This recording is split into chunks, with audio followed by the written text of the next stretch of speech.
Hello and welcome to the Leading Edge Detailing Online Training Academy. In this tutorial, we're going to be talking about how to effectively, safely, and quickly clean plastic trims on the interior of vehicles and then how to dress them up. As I mentioned in the vacuuming tutorial, the interior detailing is what lets most people down. More often than not, I have seen other detailers miss areas on the inside that is unfortunately very obvious for the customer. So you need to make sure that your game with the interior cleaning is 10 out of 10. We're going to be looking at two methods in this tutorial. One is the steam cleaning and the other one is the old-fashioned brush with microfiber cloth. Let's get stuck straight into it. The first method I'm going to cover is the steam cleaning method, which is a fantastic way to clean areas like these dirty places, especially where you have dirt built up around screws and bolts and nuts. You can use the same method on other plastics, but do keep in mind that if there is a sensitive part like soft plastics, especially on European vehicles where buttons tend to get sticky and peeling, you may damage them more by using hot steam. So this method is only for very hard plastics and areas that you know are not going to be damaged or are very less likely to be damaged. Do not use it on soft plastics or anything that looks to be peeling or already damaging. And the way to use it is incredibly simple. What you do is you first grab your steam cleaner, you give it a few squirts outside of the car because there tends to be water inside of the hose. And then once you're getting a nice flow of steam, like so, grab a microfiber cloth and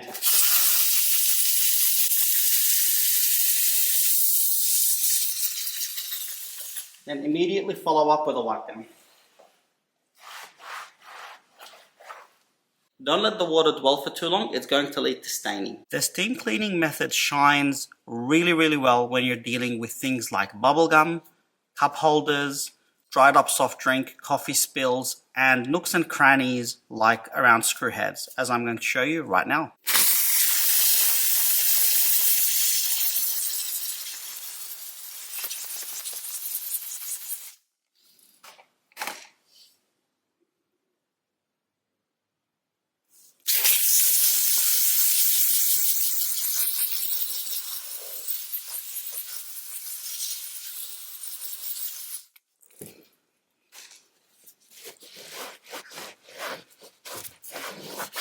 You can also use the steam cleaner to clean the normal door cards. Again, keep in mind to be careful of anything that may look damaged. Give it a spray and then wipe it away straight away. Wipe off the water straight away.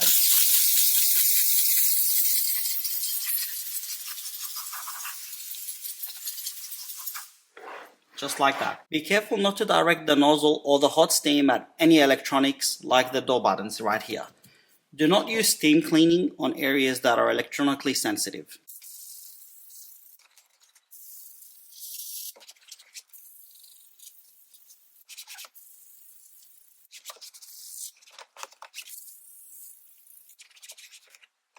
Another fantastic benefit of a steam cleaner is to clean the inside of the air vents because the compressed steam and the pressure is going to actually push the dirt away. For air vents, this is the best way to do it.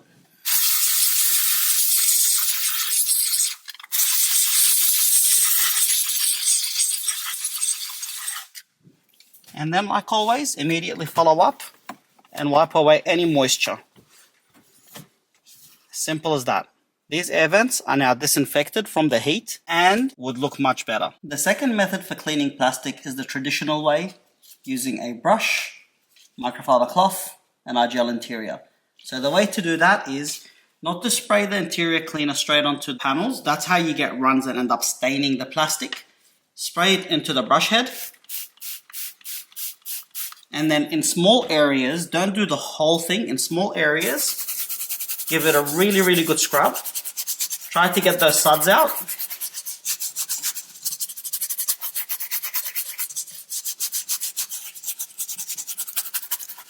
And then wipe off right away. You want to make sure that you remove all the product off. Look at how much dirt we just picked up.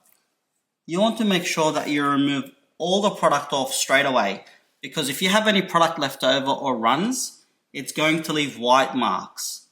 If you want to be extra careful, follow up with a wipe down of the entire panel with a damp cloth just with plain water.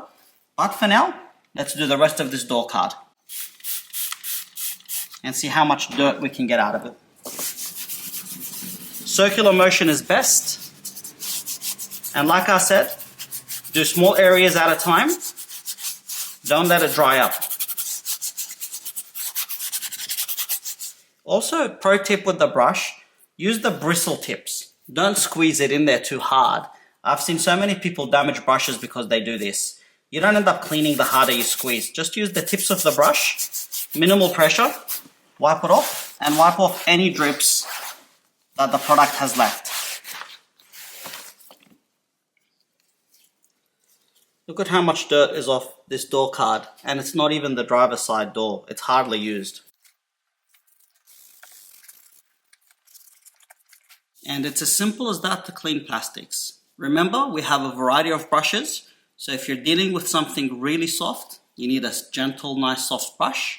If you're dealing with something that is really heavily stained, for example, you're dealing with some bubble gum, use a stiffer bristle brush, and always keep checking your microfiber cloth and check the panel that you're working on. If it's getting worse every time you clean it, you're probably removing some dye from an old repair, and stop immediately. Always pick the most gentle approach first. What I normally do for cars that are not too dirty, I don't even use the brush or a steamer. I just spray IGL interior cleaner straight onto the microfiber cloth and gently wipe down. You don't need to go aggressive unless you have to go aggressive. Remember that. The more aggressive you are, the more chances of getting something wrong. And always pay extra attention to the buttons. Make sure they're clean. Make sure that the inside of the door handles are clean. Wipe everything down, every nook and cranny. Make sure that you leave nothing left, especially when you're doing the dash and the center console, cup holders, the gaps and edges of the cup holders, the air conditioning vents. Check using your handheld or head-mounted LED lights because that's going to show you stuff that you have missed. Also, one of my favorite things to clean is the actual seatbelt buckles, where it says the word press and normally builds up dirt in there. So get either the steam cleaner or the brush and clean it off. Be incredibly picky. The more picky you are, the better result you're going to get. And make sure not to spray directly onto the panels. Don't use too much product and don't forget to wipe it off. So now let's look at how we dress the plastic. Once the plastics have been cleaned and they are dry, it's now ready to start putting some dash dressing on there. IGL Dash is beneficial for two things. First of all, it adds UV protection. The second thing is it adds the color back to the plastics, especially if they're fading or they're getting old. It gives it that nice premium feel without giving it that oily finish that you get with Armor All. Applying Dash is not hard to do at all. It's not rocket science, but it is by far the most common thing that people get wrong in training, and it's by far the most common thing that I see my detailers get wrong in the shop, and that is they don't reach all the way across and get every single part of every single panel. Common areas that are missed are right next to the windscreen on the dash, in between the seat and the center console. You need to make sure that you move the seat all the way forward and all the way back to get every little last millimeter of that plastic trim. You need to make sure that you don't get any smears. So when you're doing this part of the dash right here, don't smear onto the entertainment system or the display. And if you do smear any product, make sure you wipe it off straight away. Also, when you're doing the doors, go right to the edge, but don't touch the windows, because if you get this product on windows, it's going to make your life harder later on. A pro tip is to put the windows down, then you can go right across and then put the window back up. Now what I'm going to do is I'm going to do a quick demonstration of how the product is applied, but like I said, it is not rocket science to apply it. You just have to make sure you don't miss any areas. Get on your knees, go right down the bottom, get every single centimeter and every single bit of plastic trim that you can. Double check your work, clean up any spots that you might have smeared over. Keep an eye out not to touch anything unnecessarily because you're going to have product on your gloves, and if you're going around leaning onto the seats and onto various surfaces of the car, you're going to put fingerprints of IGL Dash on them. So make sure you wipe any smears away. It is as simple as that. Just be very thorough and triple check your work. Let's go put this product on now. Putting IGL Dash on is as simple as spraying some onto an applicator block or applicator pad. Don't spray straight onto the panels. You don't want to get overspray. And then carefully rub the product in very evenly and very gently and get every single millimeter that you can. If you miss any spots, it's going to be obvious, and it's going to be obvious for a long time because this product lasts quite a long time. So keep applying it on and keep adding. And if you're finding that the plastic is soaking it in, apply more. If you get any smears on, like what I did here, just go over it and then wipe it all again. Use this product to condition all the plastics. It's fantastic, it smells fantastic, it lasts a long time, and it will protect from UV. And that, my friends, is how you clean and dress plastic trims. It's not very hard, it's not rocket science, but you do have to keep in mind to be very careful of the areas you miss, both in smearing and miss in application, because they're going to be an obvious different shade, and outside in the sun your customer is going to see it. The product does self-level, so if you have a little bit too much on a panel, don't worry about it, leave it overnight, it's going to dry up nice and even. This car is probably going to need another thorough clean.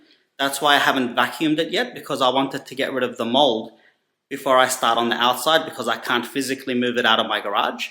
Thank you for your time in watching this tutorial. I hope you have found it of value, and I look forward to continuing this training course with you.